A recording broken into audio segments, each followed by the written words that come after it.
শুনতে থাকুন এইচ.পি. লাভক্রাফটের কাহিনী অবলম্বনে শীতল বাতাস।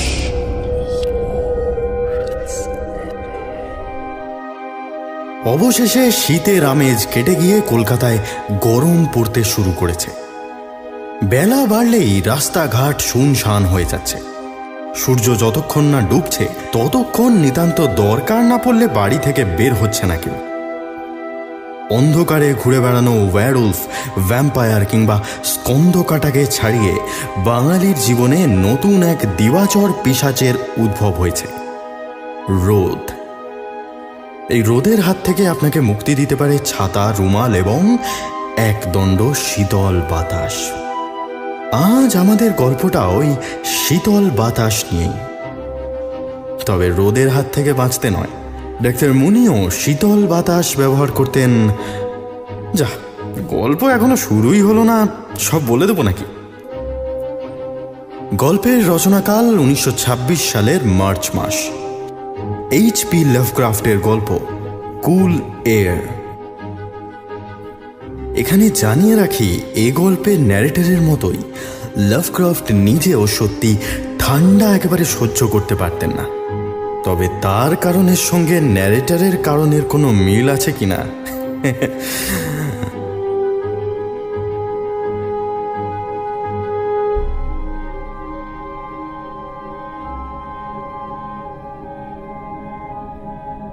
লোকে আমাকে জিজ্ঞেস করে, ঠান্ডা হাওয়াকে আমি ভয় পাই কেন? কেন কোনো ঠান্ডা ঘরে ঢোকার আগে স্বাভাবিক মানুষের চেয়ে বেশি শিরশিরানি জাগে আমার শরীরে? হেমন্তের বিকেল পেরিয়ে সন্ধে নামার ঠিক আগে কিসের থেকে পালাতে দ্রুত ঘরে ঢুকে পড়ি আমি? এর কারণ আমি ভয় পাই। রাস্তায় পড়ে থাকা পচা গলা মৃতদেহ দেখে যেমন আপনি আতঙ্কে মুখ ঘুরিয়ে নেন, তেমনি বয়ে আসা শিশিরে ঠান্ডা হাওয়াকে আমি ভয় পাই। এর একটা কারণ আছে, এবং সে কারণ বড় বীভৎস। আজ সে ঘটনার কথাই বলতে বসেছি আপনাদের। পুরোটা শুনে আপনারা নিজেরাই না হয় সিদ্ধান্ত নেবেন আমার এই ভীতির কোনো বাস্তব কারণ আছে কিনা। 1923-এর গ্রীষ্মে একটা স্থানীয় ম্যাগাজিনে কলাম লেখার কাজ করতাম আমি। বলা বাহুল্য, এ কাজে সম্মান থাকলেও টাকা পয়সা তেমন ছিল না। ফলে কম পয়সার ভাড়ায় থাকার মতো একটা বাড়ি খুঁজছিলাম কিছুদিন ধরে। আমার দাবি এমন কিছু বেশি নয়, পরিষ্কার একটা অ্যাপার্টমেন্ট, ছোট দু একটা আসবাব আর একটু নিরিবিলিতে লেখার মতো পরিবেশ হলেই চলে যাবে। খুঁজতে খুঁজতে এমন একটা ফ্ল্যাট পেয়েও গেলাম, 14 ওয়েস্ট স্ট্রিটের একেবারে শেষ প্রান্তে। খয়েরি পাথরে তৈরি পুরনো আমলের একটা বাড়ি, 4 তলা। পাথরের উপরে কোথাও কোথাও কাঠ আর মার্বেলের সেকেলে ধাঁচের কাজ করা। দেখে বোঝা যায় একসময় বিস্তর টাকা পয়সা খরচ করে বানানো হয়েছিল বাড়িটা। এখন যত্নের অভাবে কিছু অগোছালো হয়েছে। এই বাড়ির 3 তলার একটা ঘর আমি ভাড়া নিয়েছি। ঘরগুলো লম্বায় বেশ বড়সড়, চারদিকের দেওয়াল পুরো ওয়ালপেপারে ঢাকা। জানলার ঠিক বাইরে ঢেউ খেলানো কার্নিশ। ঘরের ভিতরে একবার এসে দাঁড়ালে জানি না কেন মনটা ভারী বিষণ্ণ হয়ে পড়ে। তবে ঘরের মেঝে বেশ পরিষ্কার, লিনেন কাপড়ের একটা কার্পেট পাতা আছে সেখানে। 24 ঘন্টা গরম জলের ব্যবস্থা। সব মিলিয়ে বলা যায়, আমার মতো অর্থকষ্টে ভোগা লেখকের শীত ঘুমের জন্য এ ঘরটা আদর্শ। বাড়িওয়ালা মিস্টার হেরেরোর সঙ্গে প্রথম দিনই এক ঝলক আলাপ হয়েছিল। শান্তিপ্রিয় মানুষ, বিশেষ কথা টথা বলেন না। প্রথম মাসের অ্যাডভান্স টাকাটা গুনতে গুনতে বলেছিলেন, এই অঞ্চলে এর থেকে বেশি নিরিবিলি ফ্ল্যাট আর পাবেন না। আপনার লেখালেখির কাজে কোনো অসুবিধা হবে না। শুধু শুধু কি? আপনার উপরে 4 তলায় ডাক্তার মুনিও থাকে। ওর ঘরে একটু রাত অবধি আলো জ্বলে। সেই আলো আপনার ঘরের জানলায় পড়লে যদি অসুবিধা না হয়। না না, আমি হাত তুলে আশ্বস্ত করি তাকে। উপরের তলায় একজন ডাক্তার আছে যখন, তো ভালোই হলো। দরকার পড়লে কড়া নাড়ব না হয়।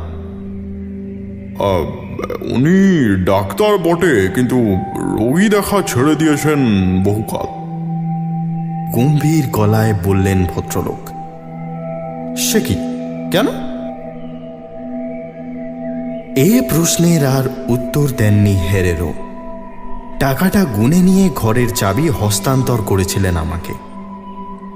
অন্য ভাড়াটে নিয়ে মাথা না ঘামিয়ে নিজের ঘরে চলে এসেছিলাম। 3 তলার জানলায় সারা রাত আলো জ্বলে বটে, কিন্তু তাতে বিশেষ সমস্যা হয় না আমার। জানলাটা কাঁচের বলে আমার ঘর অবধি আসার আগেই ফিকে হয়ে যায় সেই আলো। অ্যাপার্টমেন্টের বাকি বাসিন্দারা কেউই তেমন একটা ঘাঁটাতে আসে না আমাকে। আরামেই দিন কাটছিল। প্রথম ঘটনাটা ঘটে 3 সপ্তাহ পরে। রাত তখন প্রায় 8টা। বিছানায় শুয়ে একটা গল্পের বই পড়ছিলাম। এমন সময় মনে হলো কোথা থেকে যেন মাটির উপরে জল ফেলার শব্দ আসছে। ভালো করে কান পাততে বুঝলাম আওয়াজটা আসছে উপরতলা থেকে। আমার উপরতলায় ডাক্তার মুনিও থাকেন। তিনি কি জল ঢালছেন মেঝের উপর? ব্যাপারটাকে গুরুত্ব দিন। বইয়ের পাতাতেই আবার মন দিয়েছিলাম। আচমকা খেয়াল হলো একটা ঝাঁঝালো গন্ধ আসছে আমার নাকে।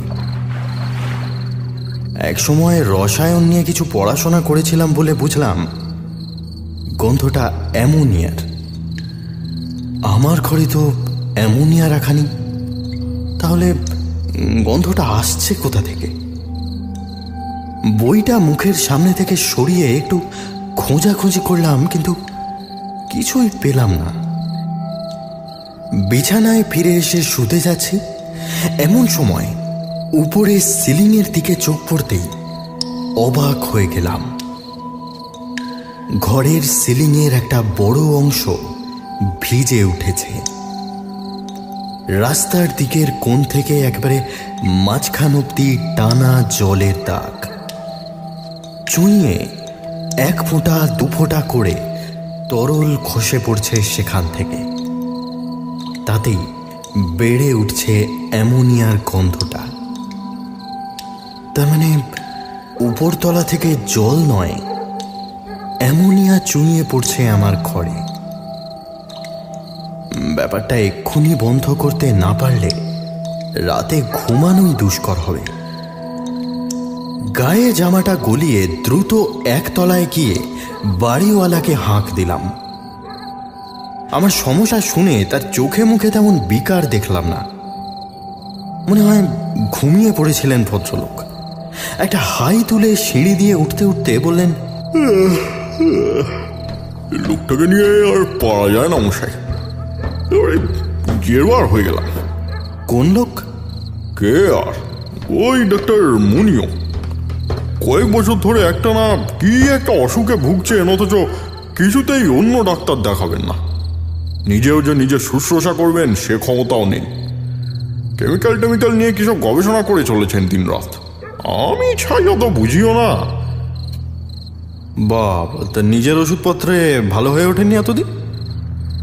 ওইখানেই তো সমস্যা। ভদ্রলোক ওষুধপত্রে বিশ্বাস করেন না। সারাদিন বাথটাবে অদ্ভুত কিছু কেমিক্যাল ভরে তার মধ্যে ডুবে শুয়ে থাকেন, তাতেই নাকি রোগ সেরে যাবে। যত সব। সে আবার কি? এমন কিম্ভূত চিকিৎসা জীবনে শুনিনি। তা আমিও কি শুনেছি। এক সময় নাম করা ডাক্তার ছিলেন। আমার বাবা বার্সেলোনায় থাকেন, সেখানে শুনেছি এখনো ভারী নাম ডাক আছে ডাক্তার মুনিওর। হাত যশও আছে, তাও ওই এক গো, ডাক্তারই করবেন না। ইদানিং তো খুব একটা বেরোন না বাড়ি থেকে। মাঝে মধ্যে ছাদে যান, গোটা সন্ধ্যেটা ওখানেই বসে থাকেন। আমার ছেলে দুবেলা খাবার দাবার আর লন্ড্রি দিয়ে আসে। ভদ্রলোক ডাক্তারি কেন ছেড়ে দিলেন বলুন তো? মাথা নাড়লেন হেরেরও। তারপর তড়িঘড়ি পা চালিয়ে 4 তলায় উঠে গেলেন। আমিও নিজের ঘরে ফিরে এলাম। এতক্ষণে অ্যামোনিয়ার গন্ধটা কমে এসেছে। যেটুকু ঘরের ভিতরে এসে পড়েছিল সেটা পরিষ্কার করে জানলাটা আমি খুলে দিলাম। উপরতলায় এবার বাড়িওয়ালার পায়ের আওয়াজ শুনতে পেলাম। ডাক্তার মুনিওর গলা কিন্তু শোনা যাচ্ছে না, কেবল যান্ত্রিক শব্দ ভেসে আসছে থেকে থেকে। মুনিও কারোর সঙ্গে মেশেন না, দীর্ঘদিন ধরে রোগে ভুগছেন। এককালের নাম করা ডাক্তার, কিন্তু এখন সব কিছুর থেকেই গুটিয়ে নিয়েছেন নিজেকে। একটা চাপা কৌতূহল এসে জমা হচ্ছে আমার মনে। অ্যামোনিয়া নিয়ে কিছু গবেষণা করছেন নাকি? কিসের গবেষণা?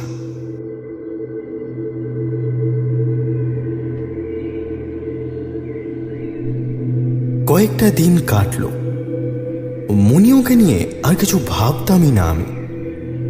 কিন্তু একদিন দুপুরে ভয়ানক একটা কাণ্ড ঘটল। নিজের টেবিলে বসেই লেখালেখি করছিলাম, এমন সময় বুকের ব্যথা শুরু হলো। বুকের বাঁদিক ঘেঁষে একটা চিনচিনে ব্যথা। ব্যাপারটা নতুন কিছু নয়, ছোটবেলা থেকে বেশ কয়েকবার হয়েছে আমার। সময়ের সঙ্গে সঙ্গে বাড়তে থাকে ব্যথাটা। একটা সময় গিয়ে হঠাৎই চোখের সামনে জাল পড়ে যায়, চারদিক অন্ধকার হয়ে আসে। একটা ওষুধ ছিল বটে, কিন্তু সেটার নাম এখন ভুলে গেছি আমি। অসহায় লাগলো আমার। কি হবে এবার? এ অবস্থায় সময় নষ্ট করা মৃত্যুর দিকে এগিয়ে যাওয়ারই নামান্তর। কেন জানি না মনে হলো ডাক্তার মুনিও যখন এক সময় নাম করা ডাক্তার ছিলেন, তখন কিছু একটা সমাধান তিনি করে দিতে পারবেন। 7-5 না ভেবে দরজা খুলে বেরিয়ে এসে রেলিং ধরে সিঁড়ি টপকে কোনো রকমে ডাক্তার মুনিওর দরজায় দ্রুত হাতে টোকা দিলাম।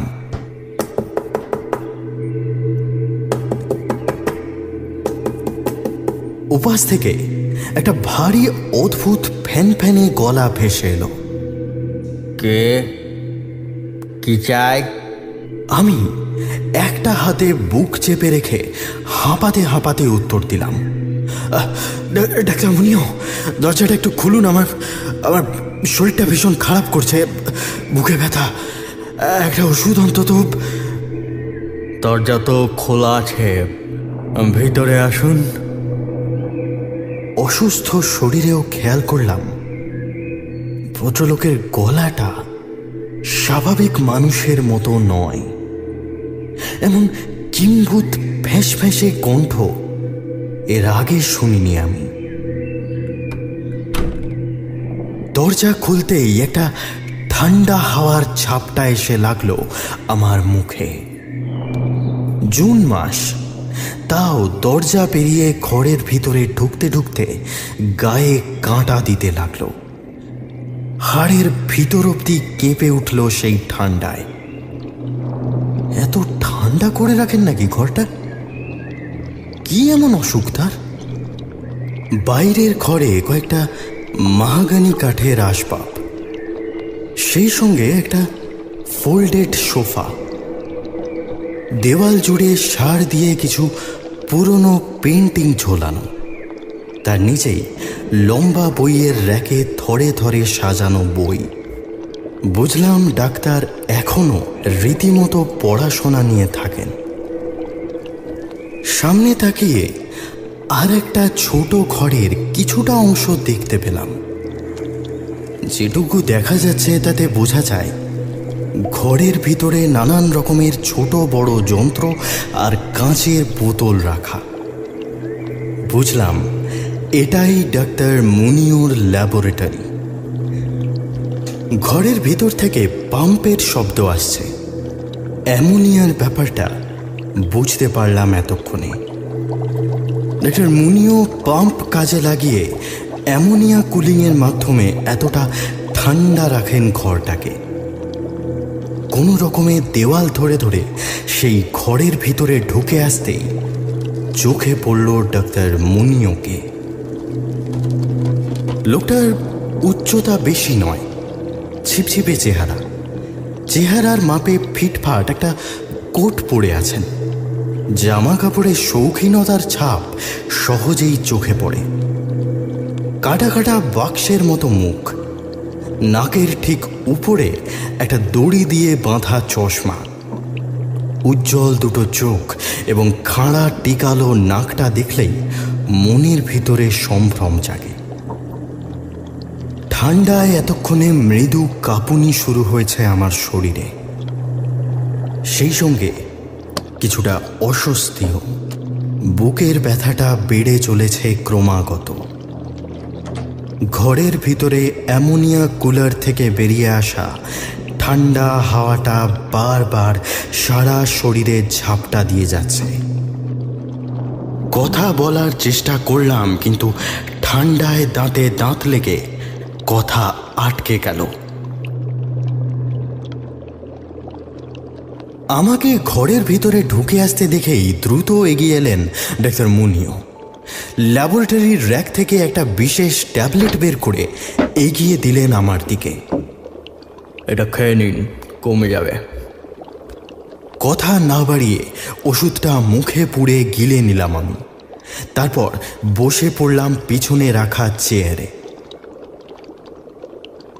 কিছুক্ষণের জন্য একটা ঘোরের মধ্যে ডুবে গেলাম আমি। মনে হলো একটু একটু করে কমে আসছে বুকের ব্যথাটা। সেটা পুরোপুরি কমে যেতে মিনিট 10 লাগলো।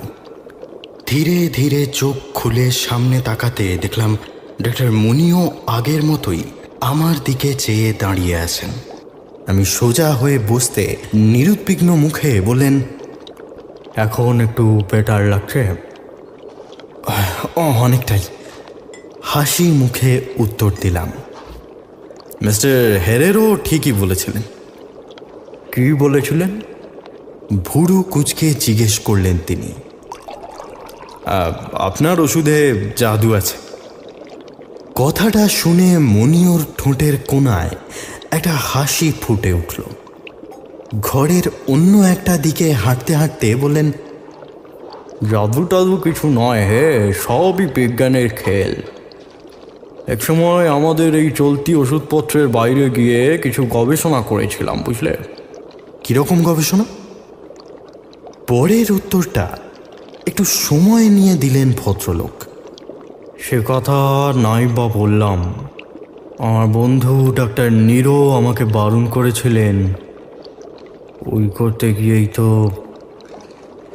কথাটা শেষ করলেন না তিনি। বুঝলাম কিছু একটা কারণে প্রসঙ্গটা এড়িয়ে যেতে চান।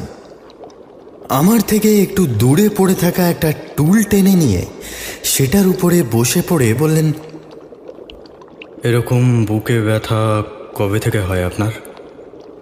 ছোট থেকেই। ডাক্তার দেখিয়েছি কয়েকবার, কিন্তু কিছু লাভ হয়নি।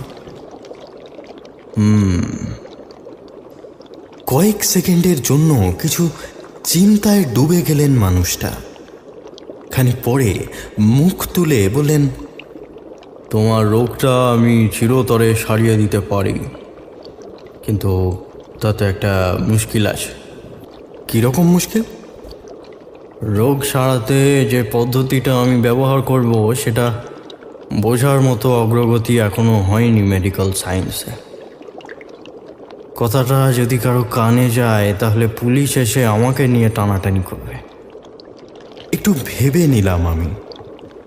লোকটা আমার রোগটা সারিয়ে দেবে বলছে, সেটা হলে মন্দ হয় না। আমি একা থাকি, হার্টের সমস্যাটা যখন তখন ফিরে এলে কোনোদিন ভালো মন্দ কিছু একটা হয়ে যেতে পারে। কিন্তু যে পদ্ধতিটার কথা ভদ্রলোক বলছেন সেটা সম্ভবত পরীক্ষিত নয়। আমি একটু কিন্তু কিন্তু করতে তিনি আমার মুখের দিকে তাকিয়ে বললেন, আরে ঘাবড়াবার কিছু নেই, কাটা ছেঁড়া কিছুই করব না। যদি মনে হয় সেরকম দরকার তাহলে এসো না হয়। আপাতত চেয়ার ছেড়ে উঠে ঘরের ভিতরের দিকে মুখ ফিরিয়ে নিলেন তিনি। আপাতত আমার কিছু কাজ আছে, তুমি এসো। সেদিন আর কথা না বাড়িয়ে উঠে পড়েছিলাম আমি। সেই ঠান্ডা ঘরে থাকতে ভালো লাগছিল না আমার। তবে সেখান থেকে চলে আসার পরে ডাক্তার মুনিয়র ব্যাপারে একটা আগ্রহ তৈরি হয়েছিল আমার। মাঝে মধ্যে সন্ধ্যের দিকটা ইচ্ছা করেই ছাদে গিয়ে দাঁড়াতাম। ডাক্তার মুনিয়র সঙ্গে দেখা হয়ে যেত।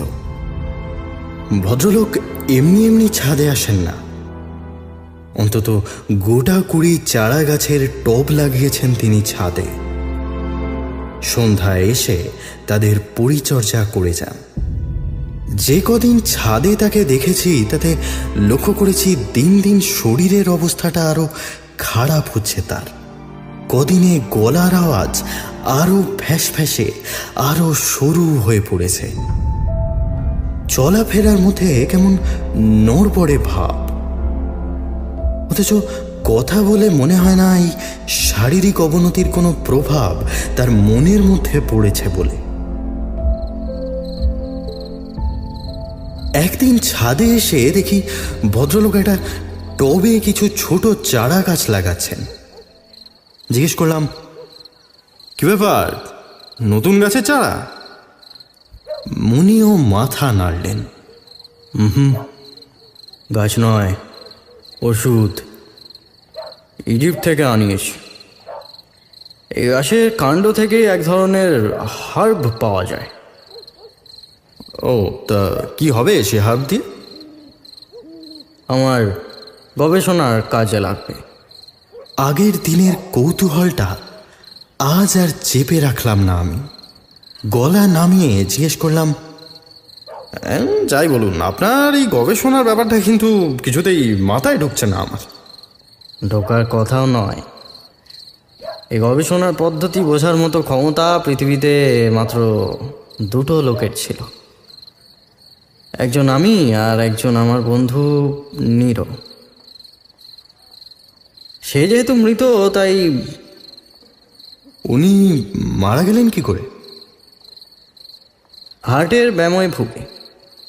শেষ মুহূর্তে আমি চেয়েছিলাম আমাদের তৈরি করা চিকিৎসা পদ্ধতি কাজে লাগিয়ে রোগটা সারানোর একটা চেষ্টা করতে,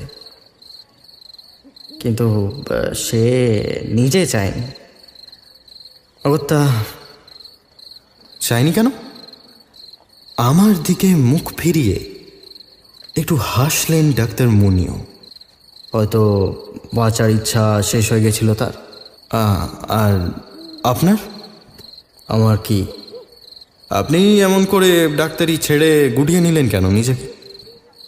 কারোর সঙ্গে যোগাযোগ নেই, মেলামেশা নেই, একা একা এভাবে থাকেন। আপনারও খুব একটা ইচ্ছা আছে বলে তো আমার মনে হয় না। এ কি আপনার? সন্ধে ঘনিয়ে এসেছে এতক্ষণে, তাও ডাক্তার মুনিওর মুখটা হালকা চোখে পড়ছে আমার। একটা মিহি হলদে রং এসে লাগছে তার চোখে। চামড়ায় ঘন লাল কয়েকটা রেখা ফুটে উঠেছে। আঙুল তুলে সেটা দেখিয়ে বললাম, আপনার কি শরীর খারাপ লাগছে? মুখটা এমন। আচমকাই যেন বিদ্যুৎ ঝলক খেলে গেল ডাক্তার মুনিওর মুখে। পরে কথা হবে, দেরি হয়ে যাচ্ছে আমার। কথাটা বলেই দ্রুত ছাদের দরজার দিকে পা বাড়ালেন তিনি। আমি থতমত হয়ে বেশ কিছুক্ষণ দাঁড়িয়েছিলাম। 1 মিনিট পর মনটা একটু ধাতস্থ হতে খেয়াল করলাম ছাদে একটা উত্তপ্ত হাওয়া খেলা করে যাচ্ছে। এরপর প্রায় 1 মাস ডাক্তারের সঙ্গে সাক্ষাৎ হয়নি আমার। হয়েছিল অক্টোবর মাসের মাঝামাঝি একদিন রাতে। আজ এত বছর পরেও সেদিন রাতের কথা ভাবতে গিয়ে বুক কেঁপে ওঠে আমার। কেন যে সেদিন ডাক্তারের ডাকে সাড়া দিয়ে ছুটে গেছিলাম তার ঘরে।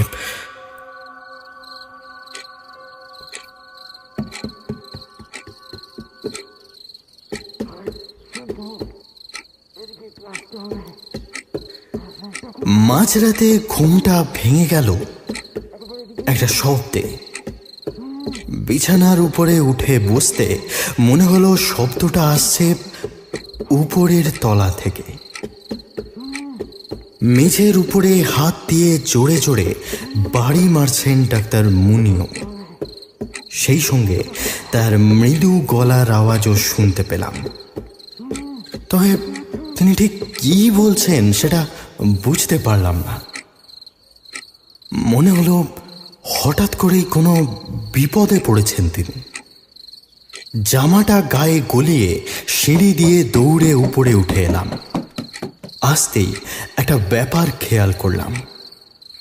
অন্যদিন ডাক্তারের ঘরের সামনে এলেই ঘরের ভিতরে পাম্পের যান্ত্রিক শব্দ কানে আসে। আজ কিন্তু সেটা আসছে না। চতুর্দিক আশ্চর্য রকম নিস্তব্ধ। সেই নিস্তব্ধতা ভেদ করে ডাক্তারের গোঙানির শব্দও ভেসে আসছে মাঝে মধ্যে। দরজা খোলাই ছিল। আমি দ্রুত ভিতরে ঢুকে গেলাম। ভিতরের ঘরে এসে পৌঁছাতেই একটা দৃশ্য দেখে বুকের ভিতরটা ছ্যাঁত করে উঠল। বাথরুমের ঠিক সামনেটায় বাথটবটা টেনে এনেছেন ডাক্তার মুনিও। তার ঠিক পাশেই এনে রেখেছেন রেফ্রিজারেটরটা। জমাট বাঁধা বরফ বালতি বালতি করে নিয়ে ক্রমাগত ছুঁড়ে ফেলছেন সেই বাথটাবের ভিতরে। এ কি করছেন? বরফ, অনেক অনেক বরফ লাগবে আমার, পারে এনে দিতে? ভয়ানক রকম কাঁপছে লোকটার গলা। তার বিধ্বস্ত প্রায় শুকিয়ে যাওয়া মুখ চোখ দেখে ভয় লাগলো আমার। হ্যাঁ, কিন্তু কি হবে? পাম্পটা খারাপ হয়ে গেছে, ঘরের টেম্পারেচার বেড়ে যাচ্ছে। এতক্ষণে খেয়াল করলাম ব্যাপারটা। ডাক্তার মুনিওর ঘরের ভিতরে তাপমাত্রা সারাক্ষণই 8 ডিগ্রির নিচে করা থাকে। এখন দেওয়ালে ঝোলানো ইন্ডিকেটর জানাচ্ছে সেটা 12তে পৌঁছেছে। কিন্তু এইটুকু তাপমাত্রার হেরফেরে এমন অবস্থা হচ্ছে কেন মানুষটার? সামনে কতগুলো ক্যাফেটেরিয়া আছে, সেখানে বরফ পাওয়া যেতে পারে, কিন্তু সেগুলো তো এতক্ষণে বন্ধ হয়ে গেছে। তোমার ফ্রিজে বরফ নেই? আছে অল্প, নিয়ে এসো। যেখান থেকে পারো, যত পারো বরফ নিয়ে এসো। আমার বিস্ময়টা বেড়েই চলেছে।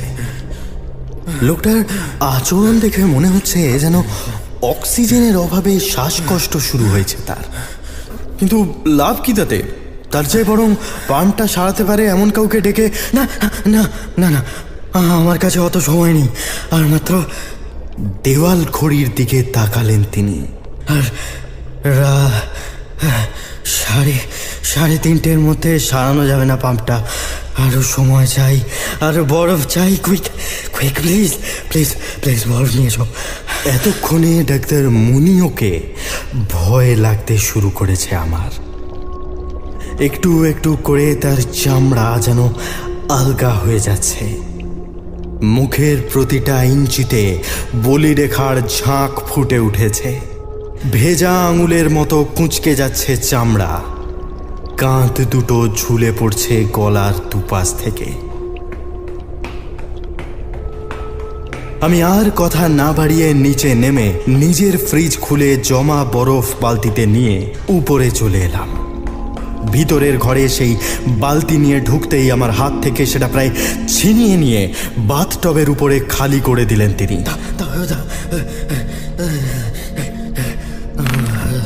তারপর আমার পরোয়া না করেই সেই বরফের স্তূপের উপরে শরীর এলিয়ে দিলেন। গায়ে এখন জামা নেই তার। বুকের উপর পাঁজরের হাড় ঠেলে বেরিয়ে এসেছে। হাড়ের ফাঁকে ফাঁকে ঢুকে যাচ্ছে চামড়ার আস্তরণ। কি আপনি তো হাইপারথার্মিয়া হয়ে মরবেন। Pump pump. লোকটার মুখ থেকে বিড়বিড় করে কয়েকটা শব্দ বেরিয়ে এলো। তাড়াতাড়ি পাম্পটা সারানোর ব্যবস্থা করো, নাহলে নাহলে। বরফের ভিতরে ডুব দিতেই ডাক্তার মুনিওর ফ্যাকাশে শরীরে রং ফিরে আসতে শুরু করেছে। অনেকগুলো চিন্তা মাথায় আসছিল আমার, কিন্তু এখন আর সেসব ভাবার সময় নেই। ঘড়ির কাঁটা এগিয়ে চলেছে ক্রমাগত। এটুকু বুঝতে পেরেছি যে রোগটা ডাক্তার মুনিওর শরীরে বাসা বেঁধেছে, সেটাকে সারাতে পারেননি তিনি। তবে সেটাকে নিয়ন্ত্রণে রাখার একটা উপাদান হলো শীতলতা। দ্রুত পাম্পটা সারাতে না পারলে দরজা ভেজিয়ে সিঁড়ি দিয়ে নেমে এলাম। হেরেরোর একতলার ঘরে ঢোকা দিলাম জোর হাতে। তাকে সব কথা খুলে বলতে তিনি কতটা বিশ্বাস করলেন জানি না, কিন্তু পাম্প সারানোর ব্যাপারটা বুঝে টেলিফোন করে একজন প্লামারকে খবর করলেন। তার আস্তে আস্তে ঘন্টা খানেক লাগলো। রাত তখন প্রায় 3টের কাছাকাছি। আমার মনের ভিতরে চাপা অস্বস্তি জমাট বাঁধতে শুরু করেছে। এ বাড়ির 4 তলার একটা বরফে ঢাকা বাথটবে শরীর ডুবিয়ে শুয়ে আছেন ডাক্তার মুনিও। এতক্ষণে নিশ্চয়ই আরও কিছুটা বরফ গলেছে। আমি তাড়া দিলাম। কতক্ষণ কেটেছে খেয়াল নেই আমার। এতক্ষণ উত্তেজনায় ঘড়ির দিকে তাকাতে ভুলে গেছি। একটা সময় পাম্পের ঘর থেকে বেরিয়ে এসে হেরেরো জানালেন পাম্প ঠিক হয়ে গেছে। দেওয়ালের ভিতরে গাঁথা বড় হ্যান্ডেলটা ঘোরাতেই ঘর ঘর আওয়াজ করে আবার চলতে লাগলো পাম্প। মনে হলো বাড়িটা অনেকক্ষণ পরে যেন নিঃশ্বাস নিতে শুরু করেছে। সঙ্গে সঙ্গে আমার চোখ চলে গেল ঘড়ির দিকে। আকাশে আলো ফুটতে শুরু করেছে এতক্ষণে। ভোর 4টে বাজে। আমি আর হেরেরো দুজন মিলে 4 তলার ডাক্তার মুনিওর ঘরের সামনে এসে দাঁড়ালাম। ঘরের ভিতর বাতাস আবার ঠান্ডা হতে শুরু করেছে। মৃদু শীতল হাওয়ার ঝাপটা এসে আছড়ে পড়ছে আমাদের মুখে। ঘড়ির কাঁটার টিক টিক আওয়াজ ছাড়া আর কোনো শব্দ আসছে না। ঘরের ভিতরে ঢুকতেই দেওয়ালে টেম্পারেচার ইন্ডিকেটরটা চোখে পড়ল। 25 থেকে 24-এ নামলো সেটা। ভিতরের ঘরে ঢুকতে যাচ্ছিলাম, হেরেরো বাধা দিলেন। ডান হাতের আঙুল তুলে বইয়ের র্যাকের একটা বিশেষ জায়গা নির্দেশ করলেন। আমি সেদিকে তাকিয়ে দেখলাম কাঁচের বোতল চাপা দেওয়া একটা ছেঁড়া কাগজ রাখা আছে সেখানে, এমনভাবে রাখা যাতে ঘরে কেউ ঢুকলেই আগে চোখে পড়ে কাগজটা। বোঝা যায় কাগজটা আমাদের উদ্দেশ্যেই রাখা। এগিয়ে গিয়ে সেটা হাতে তুলে নিলাম আমি। কাঁপা কাঁপা অস্পষ্ট হাতের লেখায় কিছু লেখা আছে তার উপরে। আলোয় ধরে সেটা পড়তে লাগলাম।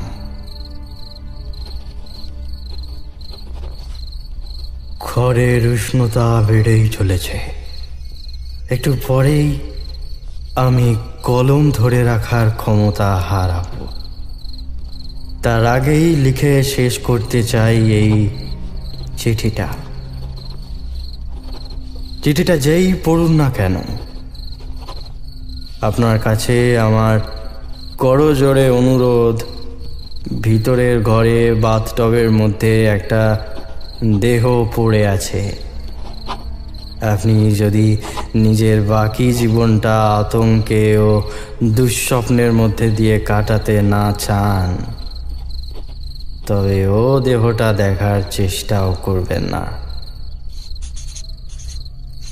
আজ থেকে 18 বছর আগে আমি ও আমার বন্ধু ডাক্তার নীরো মাইক্রোবায়োলজি নিয়ে এক বিশেষ গবেষণা শুরু করি। আমরা লক্ষ্য করেছিলাম কিছু বিশেষ জড়িবুটির নিয়মিত প্রভাবে এবং উপযুক্ত তাপমাত্রায় মানুষের শরীরের মৃত কোষকে কৃত্রিম উপায়ে বাঁচিয়ে রাখা যায়। এ নিয়ে গবেষণা করে বেশ কিছু দূর এগিয়েছিলাম, কিন্তু ঠিক এই সময়ে ডাক্তার নীরো ভাইরাস ঘটিত একটি রোগে আক্রান্ত হন। তার শরীরে একটার পর একটা অংশ নষ্ট হয়ে যেতে থাকে।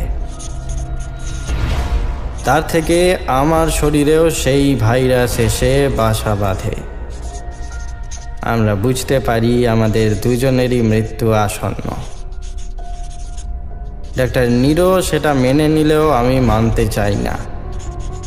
বেঁচে থাকার ভীষণ নেশা এসে ভর করে আমার ঘাড়ে। আমাদের গবেষণা তখনও সম্পূর্ণ হয়নি। তা আমি ঠিক করি সেই পদ্ধতিকেই কাজে লাগাবো আমার শরীরে। তারপর এই 18 বছরে আমার শরীরের সমস্ত অঙ্গ মরে পচে গেছে। এতদিন শীতল বাতাস ও কিছু বিশেষ দ্রবণের স্পর্শে তাদের ডিকম্পোজ হওয়া আটকে রেখেছিলাম কেবল। কিন্তু আজ আর সম্ভব নয়। আর কয়েক মিনিট পরেই আমার সমস্ত কোষ গলতে শুরু করবে। এতদিন জোর করে জাগিয়ে রাখার প্রতিশোধ নেবে তারা। আমার কথাগুলো যে মিথ্যে নয় তার প্রমাণ বাথটাবের মধ্যে পড়ে থাকা বিভৎস শরীরটা। আমি ডাক্তার এরিক মনিও। আজ থেকে 18 বছর আগে এক ঝড় জলের রাতে আমার ল্যাবরেটরির মেঝেতে শুয়ে মারা গেছিলাম। শুনছিলেন এইচ.পি. লাভক্রাফটের কাহিনী কুল এর অবলম্বনে শীতল বাতাস। সবাই ভালো থাকবেন। শুভরাত্রি।